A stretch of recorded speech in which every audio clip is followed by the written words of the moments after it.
কখনো কি তোমার মনে হয়েছে তুমি হারিয়ে যাচ্ছ?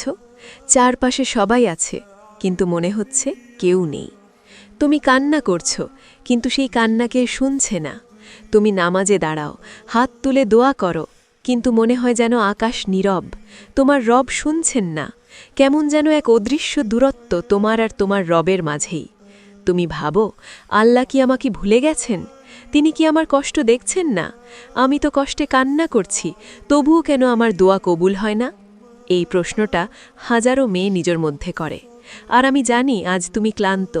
এই ক্লান্তি শুধু শরীরের নয়, এটা আত্মার ক্লান্তি, মনে হতাশার ভার। তুমি অপেক্ষা করছো একটি সুখবরের জন্য, একটি আশার দরজার জন্য, একটু প্রশান্তি ছোঁয়ার জন্য। কিন্তু বিশ্বাস করো, আল্লাহ তোমার কান্না শুনছেন। তুমি যখন কাঁদো, তখন তিনি চুপ করে থাকেন না। তুমি যখন বলো, হে আল্লাহ, আর পারছি না, তখন তিনি বলেন, তুমি পারবে, কারণ আমি তোমার সঙ্গে আছি। হয়তো এখন তুমি বুঝতে পারছো না, হয়তো চারপাশে শুধু দেরি আর নীরবতা। কিন্তু যখন আল্লাহ কাউকে বড় কিছু দেওয়ার প্রস্তুতি নেন, তখন তিনি আগে তার বান্দাকে গড়ে নেন। তুমি যেটা হারানো ভাবছো, আসলে সেটাই তোমাকে তৈরি করছে। তুমি যে দোয়া করছো, তা ঠিকই পৌঁছাচ্ছে। তোমার দোয়া কোথাও হারিয়ে যায়নি। তোমার চোখের পানি, তোমার রাতের নিস্তব্ধ কান্না, সব কিছুই গচ্ছিত আছে আল্লাহর কাছে। আল্লাহও চুপ করে থাকেন, কারণ তিনি কাজ করছেন। তোমার দোয়া কবুল হওয়ার জন্য আল্লাহ হয়তো কিছু মানুষকে সরিয়ে দিচ্ছেন, তোমার চরিত্রে ধৈর্য ঢালছেন, তোমার ভেতর ভালোবাসা ও তাবাক্কুল গড়ে তুলছেন। আর তাই আজকের এই ভিডিও তোমার জন্য। এই ভিডিও সেই সব বোনেদের জন্য যারা রাতের আধারে কাঁদে, কিন্তু দিনের আলোয় মুখে হাসি রাখে, যারা চোখে স্বপ্ন রাখে অথচ বুকের ভেতর ভয়। আমি তোমার জন্য দোয়া করি, হে আল্লাহ, যে বোনটা এখন এই ভিডিও শুনছে, তাকে তুমি শান্তি দাও। তাকে তুমি এমন কিছু দাও যা তার হৃদয়ে জুড়ে দেয়। তাকে তুমি তার হারিয়ে যাওয়া ভরসা ফিরিয়ে দাও। তাকে তুমি এমন কিছু দাও যা পেলে সে কাঁদে আর বলে, আল্লাহ আমার দোয়া শুনছেন। হে আল্লাহ, তুমি তো কারো চোখের পানিকে বৃথা যেতে দাও না। তুমি তো এমন রব যে পাথরের ভেতর থাকা কীটের রিজিক পর্যন্ত ঠিক করো। তুমি কি তবে এই বোনের চোখের পানিকে উপেক্ষা করবে? না, তুমি তার দোয়া কবুল করবে, ঠিক সময় মতো, ঠিক এমনভাবে যেমনভাবে সে কখনো কল্পনাও করতে পারেনি। আমিন। আজ আমরা জানব, যখন আল্লাহ একজন নারীকে বড় কিছু দেওয়ার প্রস্তুতি নেন, তখন তিনি তার জীবনে কিছু গভীর পরিবর্তন আনেন, যেগুলো সাধারণ চোখে বোঝা যায় না। কিন্তু ঈমানের চোখে দেখলে তুমি বুঝবে, আল্লাহ তোমার জন্য বিশাল কিছু রেডি করছেন। এই 6টি লক্ষণ যদি তুমি নিজের জীবনে দেখতে পাও, তাহলে বুঝে নিও, আল্লাহ তোমাকে বড় কিছু দেওয়ার আগে তোমাকে তৈরি করছেন। নাম্বার 1, চরম হতাশার মধ্যেও তোমার ভেতরে এক শক্ত ঈমানি আশা টিকে থাকে। কখনো কি এমন হয়েছে, তুমি এতটাই ভেঙে পড়েছ, মনে হয়েছে দুনিয়ার কিছুই আর বাকি নেই? তুমি চারদিকে তাকিয়ে দেখছ, সব দরজা বন্ধ, মানুষ দূরে সরে গেছে, কেউ পাশে নেই। মন বলছে, শেষ, আমার জীবন শেষ। একটা সম্পর্ক ভেঙে গেছে, একটা স্বপ্ন ভেঙে গেছে, একটা আশা নিভে গেছে। তবুও এই সব কিছুর মধ্যেও তুমি একটা কণ্ঠ শুনতে পাও, তোমার ভেতরের নিস্তব্ধে একটা ভরসার কণ্ঠ, যেটা বলে, আল্লাহ আছেন, তিনি সব জানেন। হয়তো এখন না, কিন্তু একদিন ঠিকই তিনি আমার এই কান্না থামাবেন। এই যে আপনি সব কিছু হারিয়ে যাওয়ার পরেও যদি তোমার অন্তরে ঈমানি আশা থেকে যায়, তাহলে বুঝে নিও, আল্লাহ তোমাকে ভেঙে ভেঙে গড়ে তুলছেন। যখন জীবন বিষাদের সাগর হয়, তুমি হয়তো ভাবো, আমি তো কাঁদছি, দোয়া করছি, তবুও কিছুই হচ্ছে না। এই না হওয়াটাই হয়তো তোমার পরীক্ষা। আল্লাহ দেখছেন এই অন্ধকারে তুমি তার উপর ভরসা রাখতে পারো কিনা। হজরত আইয়ুব আলাইহিসসালামের কথা মনে আছে? তিনি যখন শরীরে ঘা নিয়ে বিছানায় পড়েছিলেন, সন্তানহীন, সম্পদহীন, সমাজ থেকে দূরে, তখনও তিনি বলেননি, হে আল্লাহ, তুমি আমাকে ছেড়ে গেলে কেন? বরং তিনি বলেছিলেন, হে আমার রব, আমাকে কষ্ট ছুঁয়ে গেছে, আর তুমি তো সর্বাধিক দয়ালু। এই যে কষ্টের মাঝেও দয়ার স্বরূপ চিনতে পারা, এই হচ্ছে সেই ঈমানি আশা, যেটা আল্লাহ তার প্রিয় বান্দাদের মনে সৃষ্টি করেন যখন তিনি তাদের বড় কিছু দিতে চান। ঈমানি আশা আসে যখন দুনিয়ার আশা ভেঙে যায়।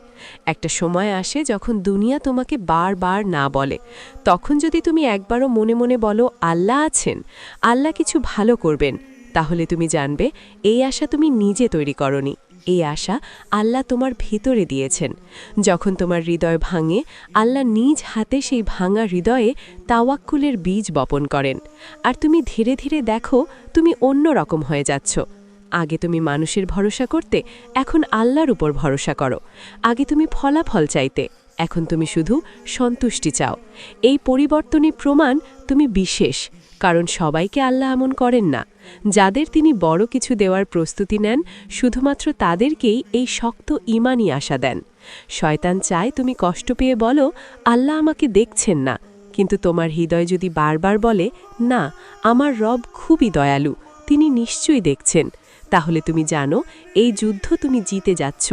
হয়তো তুমি এখনও বিজয় দেখনি, কিন্তু জানো তো, আল্লাহর কাছে সবচেয়ে বড় বিজয় হচ্ছে এই সব হারিয়েও যার ঈমান অটুট থাকে।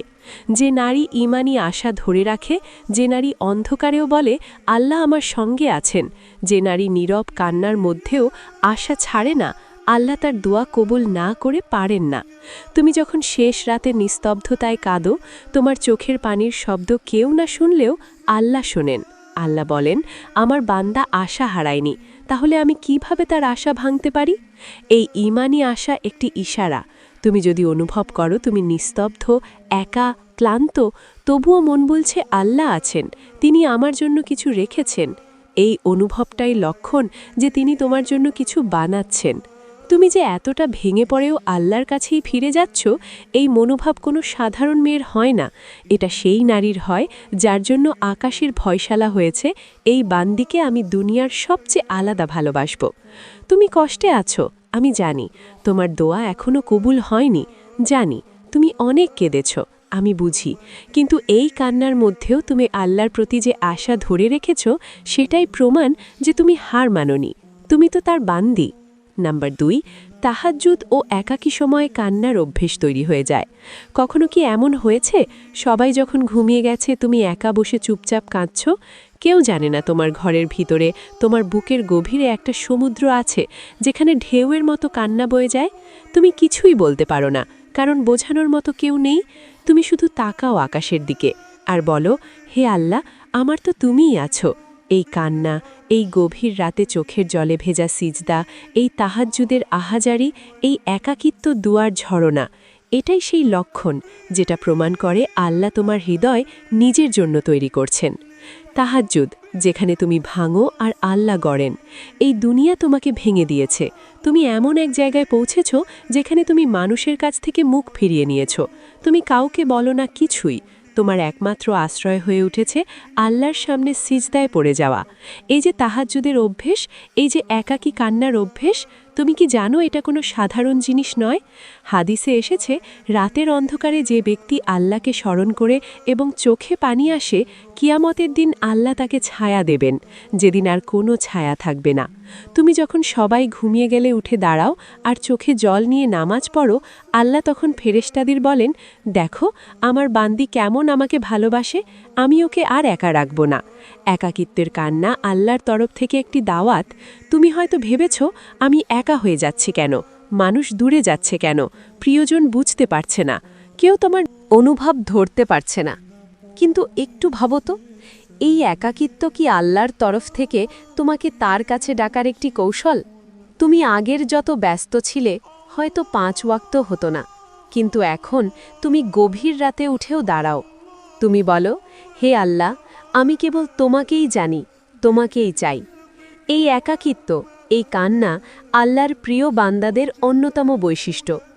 কোরআনে আল্লাহ বলেন, তারা গভীর রাতে তাদের বিছানা থেকে উঠে দাঁড়ায়, ভয় এবং আশার সাথে তাদের রবকে ডাকে, এবং তারা যা কিছু ব্যয় করে তা থেকেই দেয়।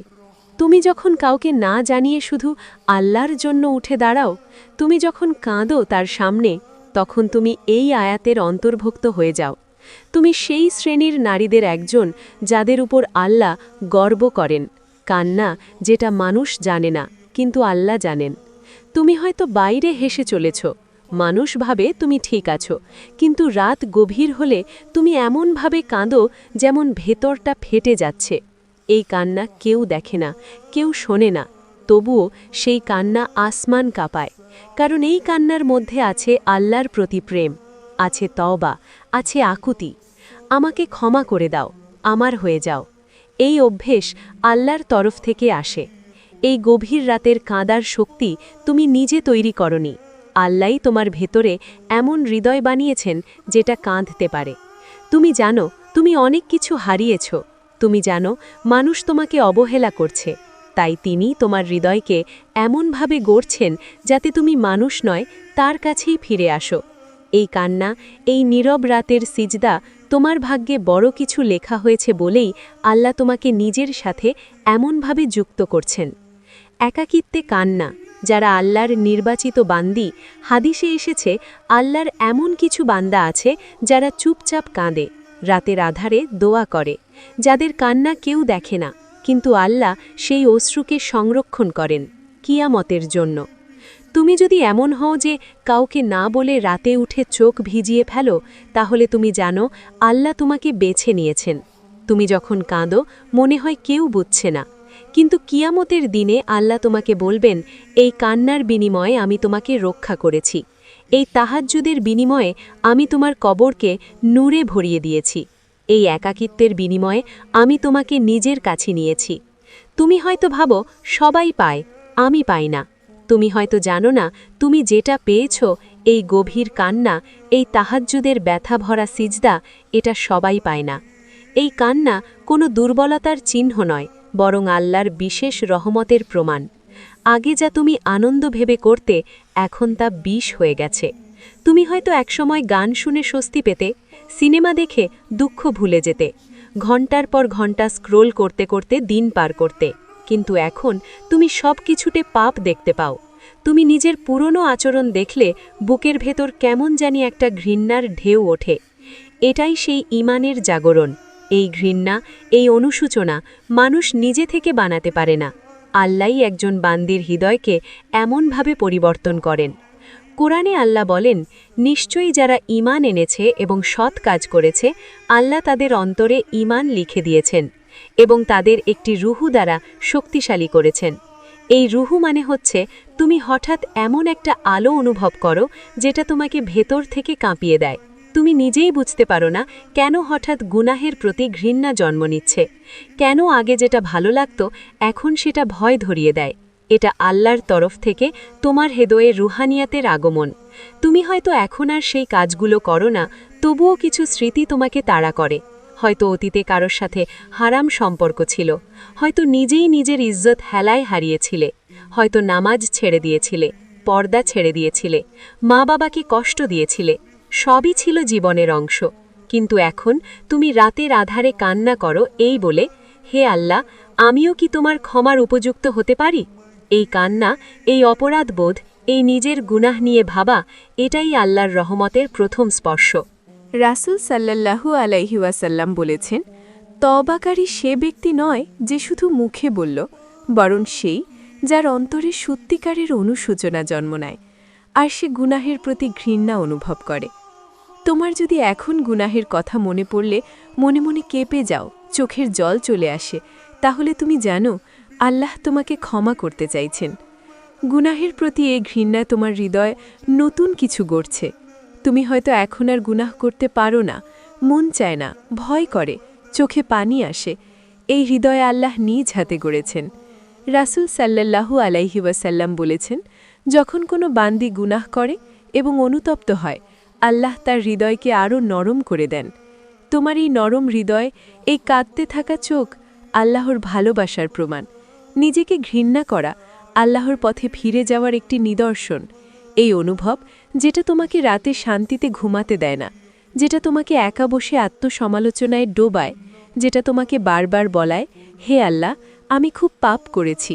এই অনুভবের মধ্যেই আল্লাহর দিকে ফিরে যাওয়ার প্রথম পদক্ষেপ। অনেক মানুষ আছে যারা গুনাহ করেই যায়, তবুও কোনো অনুশোচনা করে না, কিন্তু তুমি যদি একটা গুনাহের কথা মনে পড়লে ঘন্টার পর ঘন্টা মন খারাপ করে বসে থাকো, তুমি জানো তোমার অন্তরে আল্লাহ আছেন। যখন তুমি নিজেকে বলো, আমি আর গুনাহে ফিরতে পারবো না, এই গভীর সংকল্প আল্লাহর নাজাত পাওয়ার পথে বিশাল অগ্রগতি।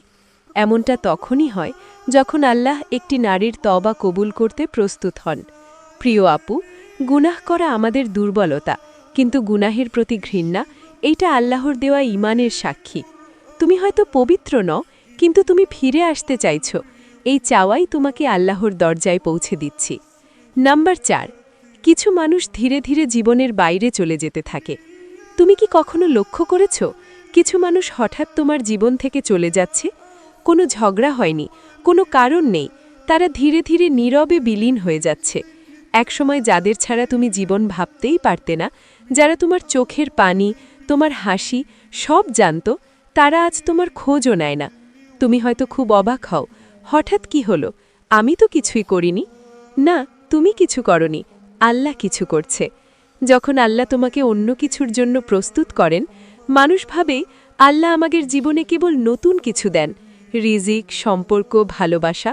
কিন্তু না, আল্লাহ কখন কখন আমাদের জীবনের বোঝাও সরিয়ে দেন। কখনো একজন মানুষকে আমাদের জীবনে দিয়ে আমাদের পরীক্ষা করেন, তারপর আবার সে মানুষটিকে সরিয়ে দেন, কারণ এখন তিনি তোমাকে তার নিজের জন্য তৈরি করছেন। হঠাৎ তুমি অনুভব করো আমি একা হয়ে যাচ্ছি, তুমি নিজেই বোঝো না, সবাই দূরে চলে যাচ্ছে। বন্ধু যে প্রতিদিন কথা বলতো সে আর মেসেজ করে না, আত্মীয় যারা আগলে রাখত তারা আজ কেমন দূরে চলে গেছে। ভালোবাসার মানুষ যে বলতো তুমি ছাড়া আমি একা, সে এখন মেসেজ সেন্ড করে না। এই না বলা দূরত্ব, এই নীরবতা আল্লাহর ইশারা। কোরআনে আল্লাহ বলেছেন, তোমরা কিছুকে অপছন্দ করো অথচ সেটাই তোমার জন্য ভালো, আবার কিছুকে ভালোবাসো অথচ সেটাই তোমার জন্য ক্ষতিকর। আর আল্লাহ জানেন, তোমরা জানো না। এই দূরত্ব, এই বিচ্ছেদ, এই একা হয়ে যাওয়া, এটা হচ্ছে রহমতের একটা রূপ। তুমি জানো না যে মানুষটা তোমার খুব কাছের ছিল, সে হয়তো তোমার অন্তর থেকে আল্লাহকে সরিয়ে দিচ্ছিল, তাই আল্লাহ সে মানুষটিকে সরিয়ে নিলেন। তাহাজ্জুদের সময় আল্লাহ যখন শিখিয়ে দেন তাওয়াক্কুল, এই একা হয়ে যাওয়ার সময় তুমি হয়তো তাহাজ্জুদে দাঁড়াতে শিখে গেছ। এই নির্জনতায় হয়তো তোমার চোখে কান্না এনেছে। তুমি বলো, হে আল্লাহ, সবাই চলে যাচ্ছে, আমি কাকে পাব? আর তখনই আল্লাহ তোমার অন্তরে কেবল একটি উত্তর দেন, আমি তোমার জন্যে যথেষ্ট। হয়তো তুমি ভেবেছিলে ওই মানুষটাই তোমার শক্তি, তোমার ভরসা, কিন্তু এখন বুঝতে পারছো তোমার সব শক্তির উৎস আল্লাহ। তুমি যেদিন রাতে একা কাঁদো, কেউ পাশে নেই, তোমার রিপ্লাই দিচ্ছে না কেউ, সেদিনই তুমি বোঝো আল্লাহ এখন তোমার সাথে কথা বলার সময় তৈরি করছেন। হাদিসে বলা হয়েছে, যখন আল্লাহ কোনো বান্দাকে ভালোবাসেন তিনি তাকে দুনিয়ার জঞ্জাল থেকে ধীরে ধীরে সরিয়ে নেন। নাম্বার 5, তুমি তাওয়াক্কুল শিখে যাচ্ছ, ফলাফল না দেখেই ভরসা করছো। কখনো কি এমন হয়েছে তুমি দোয়া করছো কিন্তু কিছুই উত্তর আসছে না? ফলাফল নেই, দিক নির্দেশনও নেই, ফলাফল নেই, শুধু একটা অদৃশ্য নীরবতা। তবুও তুমি দোয়া করছো, তুমি অপেক্ষা করছো, তুমি দোয়া করছো, তুমি অপেক্ষা করছো, তুমি আল্লাহর দরজায় বারবার কান্না করছো। এটাই হচ্ছে তাওয়াক্কুল, ফলাফল না দেখেও আল্লাহর উপর ভরসা করা। তাওয়াক্কুল মানে কেবল মুখে আল্লাহর উপর ভরসা রাখছি বলা নয়। তাওয়াক্কুল মানে হলো তুমি চোখে কিছুই দেখছো না, তবুও তুমি জানো আল্লাহ কোনো এক আশ্চর্য সূচ্য উপায় তোমার জন্য ভালো কিছু লিখে রেখেছেন। তুমি হতাশা দেখেও আশা রাখো, তুমি দেরি বুঝেও বিশ্বাস রাখো, তুমি অন্ধকারে থেকেও জানো আল্লাহ আলো আনবেন। কুরআনে আল্লাহ বলেন, যে ব্যক্তি আল্লাহর ওপর ভরসা করে নিশ্চয়ই আল্লাহ তার জন্য যথেষ্ট। এই আয়াত কেবল মুখস্থ করার জন্য নয়, এই আয়াত বিশ্বাস করার জন্য। আল্লাহ বলেছেন, তুমি শুধু ভরসা করো, আমি যথেষ্ট হয়ে যাব। এই ভরসা শক্তি তুমি তখনই বুঝবে যখন চারপাশে কিছুই নেই, কিন্তু অন্তরে এক অদ্ভুত শান্তি। মানুষ বলছে তোমার কিচ্ছু হবে না, জগৎ বলছে এত অপেক্ষা করে কী লাভ। তুমি নিজেই হয়তো ভাবো হয়তো আমার কপালে নেই, কিন্তু তখনই তাওয়াক্কুলের কথা ভাবো। তাওয়াক্কুল বলে, আমি জানি আমার রব আমাকে ফেলে দেবে না। তুমি হয়তো এখনো বিয়ের জন্য দোয়া করছো, তুমি হয়তো এখনো চাকরি পাচ্ছ না, তুমি হয়তো এখনো কারো ভালোবাসা ফিরে পাওনি, তবুও তুমি তাহাজ্জুদ পড়ছো, তুমি কোরআন পড়ছো, তুমি চোখের পানি ফেলছো, তুমি একরকম জানো আল্লাহ দেখছেন, শুধু আমি এখন বুঝতে পারিনি। এই মানসিক অবস্থা সহজ না, এটা আল্লাহ তখনই দেন যখন তিনি কাউকে বড় কিছুর জন্য প্রস্তুত করেন। নাম্বার 6, তুমি একা হয়ে যাচ্ছ, কিন্তু এই একাদত্বে তুমি আল্লাহকে পাচ্ছ। তুমি কি এমন এক সময়ের ভেতর দিয়ে যাচ্ছ যেখানে তুমি একা হয়ে গেছো? বন্ধুদের কেউ আর আগের মতো নেই, পরিবারের সঙ্গে দূরত্ব, প্রিয় মানুষটি এখনও জীবনে আসেনি অথবা এসেও একসময় হেঁটে চলে গেছে। সবাই যেন ধীরে ধীরে চলে যাচ্ছে। হ্যাঁ, শুরুতেই একাকিত্ব কষ্ট দেয়, রাতগুলো দীর্ঘ মনে হয়, চোখে পানি আসে, মন চুপচাপ থাকে, কিন্তু একটু একটু করে তুমি বুঝতে পারো এই একাকিত্বটা কেবল শূন্যতা নয়, এটা এক উপলব্ধি, এক আলাদা সম্পর্ক। তুমি ধীরে ধীরে বুঝে ফেলো আসলে তুমি একা নও, তুমি ছিলে, আছো আর সবসময় আছো আল্লাহর স্বাধীন। আল্লাহ তোমার চারপাশ থেকে মানুষ সরিয়ে নিচ্ছেন তুমি যাতে একা হতে পারো, আর তিনি যেন একা একা তোমার সঙ্গী হতে পারেন। তুমি যখন কাঁদো আর কেউ বোঝে না, আল্লাহ বোঝেন। তুমি যখন কাউকে জড়িয়ে ধরে সান্ত্বনা পেতে চাও কিন্তু কেউ নেই, আল্লাহ তোমার হৃদয়ে জড়িয়ে ধরেন। কুরআনে আল্লাহ বলেন, আমি তো আছি তোমার সঙ্গে, আমি সব শুনছি, সব দেখছি। এই আয়াত যেন একাকিত্বের প্রতিটি রাতের সান্ত্বনা। তুমি যখন কারো সঙ্গে কথা বলার মতো কাউকে পাও না, তখন তুমি ফিসফিস করে বলো, ইয়া আল্লাহ, আমি একা নই, তুমি আছো। তুমি হয়তো বিছানায় শুয়ে আছো একা, চারপাশে কেউ নেই, আলো নিভে গেছে, কিন্তু তোমার চোখে পানি, কেউ জানে না কেন, তুমি জানো না কাকে বলবে। ঠিক তখনই আল্লাহ তোমার আত্মাকে ছুঁয়ে দেন, তোমার কান্না তিনি শুনে ফেলেন, তোমার হৃদয়ের নিস্তব্ধ ভাষা তিনি বুঝে ফেলেন। একমাত্র তিনি তোমার ভাবনার শেষ প্রান্তেও সাড়া দেন।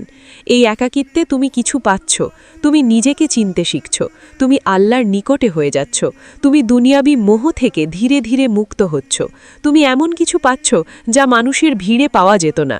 একা হয়ে গিয়েই তুমি বুঝতে পারো আল্লাহ তোমার সবচেয়ে আপন। তুমি আর যত কষ্টে থাকো, যত একা থাকো, যত ভেঙে পড়ো, হতাশ লাগে, জেনে রাখো তুমি ভুলে যাওয়ার কোনো নাম নও। তুমি সেই নারী যাকে আল্লাহ নিজ হাতে বড় কিছু দেওয়ার জন্য প্রস্তুত করছেন। এই মুহূর্তে হয়তো তুমি কিছুই বুঝতে পারছো না। না, সব কিছু এলোমেলো। তবে যেসব নারীকে আল্লাহ তার বিশেষ পুরস্কার দিতে চান, তাদের জীবনে অদ্ভুত 6টি লক্ষণ আসতে শুরু করে। তবে হয়তো ভাবো এইসব অনুভূতি, তাওয়াক্কুল, কান্না, গুনাহে ঘৃণা সবই তোমার দুর্বলতা। কিন্তু না, এই দুর্বলতাই আসলে তোমার শক্তি। কারণ এই দুর্বলতা, এই একাকিত্ব, এই নীরব কান্নাগুলোই হচ্ছে তোমার রবের সঙ্গে আত্মার সংযোগের প্রস্তুতি। তুমি জানো না, কিন্তু আকাশে তোমার নাম উচ্চারিত হচ্ছে। তুমি এতক্ষণ ভাবছো আল্লাহ কি আমার দোয়া শুনছেন? তুমি তো বারবার দোয়া করছো, তাহাজ্জুদে কান্না করছো, কিন্তু উত্তর আসছে না। আল্লাহ বড় কিছু দেওয়ার আগে সে দায়িত্ব নেওয়ার মতো অন্তর তৈরি করেন।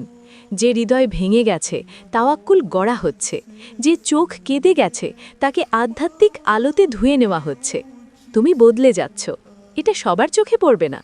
এই 6টি লক্ষণ অন্য কেউ বুঝতে পারবে না। তুমি নিজেও হয়তো মাঝে মাঝে বিভ্রান্ত হয়ে যাচ্ছ, কিন্তু তুমি যদি লক্ষ্য করো তোমার ভেতরে ধৈর্য বেড়েছে, তুমি নিজের গুনাহ নিয়ে ব্যথিত হচ্ছ, মানুষ বদলে আল্লাহর দিকে ফিরছ, তাহলে বুঝে নিও তোমার প্রতি আল্লাহর এক বিশেষ পরিকল্পনা আছে। এটা খুবই ব্যক্তিগত, খুবই পবিত্র একটা সফর। এই 6টি লক্ষণ যদি তোমার জীবনে দেখা দেয়, তাহলে তুমি ভয় পেও না। এই লক্ষণগুলো আল্লাহর পক্ষ থেকে ভালোবাসার বার্তা, একটি সুসংবাদ যে তুমি একটা নতুন জীবনের খুব কাছাকাছি চলে এসেছো। ভালোবাসা, সাফল্য, মানসিক শান্তি সবই আসবে ইনশাল্লাহ। কেবল ধৈর্য ধরো আর আল্লাহর প্রতি এই বিশ্বাসটুকু রেখো, যা আমার ভাগ্যে তা আসবেই। তবে আমি চাই যখন তা আসবে আমি যেন প্রস্তুত থাকি। এই 6টি লক্ষণের মধ্যে কোনটি তুমি সবচেয়ে বেশি অনুভব করেছো এই সময়? কমেন্টে লিখো। হে আল্লাহ, আমি বুঝে গেছি তুমি আমাকে গড়ে নিচ্ছ, আমাকে শক্ত বানাও, আমি তোমার জন্য অপেক্ষা করব। আমিন।